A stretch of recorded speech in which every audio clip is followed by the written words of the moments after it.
Okay, first project we're going to do is called an abstraction. We're going to take a recognizable object and we are going to simplify it in 4 steps down to a geometric shape. Okay. Follow along in your handout with the reading here. Abstract art is art that does not attempt to represent an accurate depiction of a visual reality, but instead use shapes, colors, forms, and gestural marks to achieve its effect. Strictly speaking, the word abstract means to separate or withdraw something from something else. The term can be applied to art that is based on an object, figure, or landscape where forms have been simplified or schematized. It is also applied to art that uses forms such as geometric shapes or gestural marks, which have no source at all in the external visual reality. Some artists of this pure abstraction have referred to terms such as concrete art or non-objective art, but in practice, the word abstract is used across the board, and the distinction between the two is not always obvious. Abstract art is often seen as carrying a moral dimension in that it can be seen to stand for virtues such as order, purity, simplicity, and spirituality.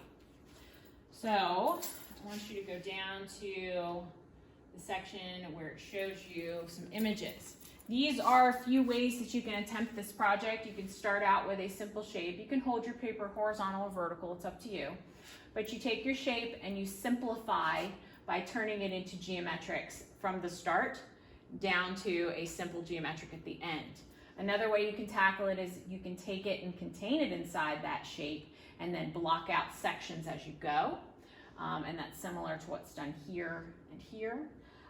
This one kind of morphs the shape into the geometric as it goes along and simplifies the markings on the object.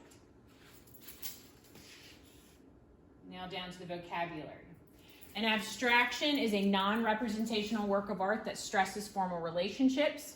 I want you to think of unity, a sense of oneness. How can I bring this together as one object? And balance, equal distribution of visual components. So when you lay this out on your paper, I want you to make sure that things end up centered within the sections that we're going to create. I've also included some pen and ink textures to kind of jog your memory on how those were done. You guys are going to be using a fine point Sharpie. And some cross-hatching, stippling or pointillism, and then random marks, different ways to shape.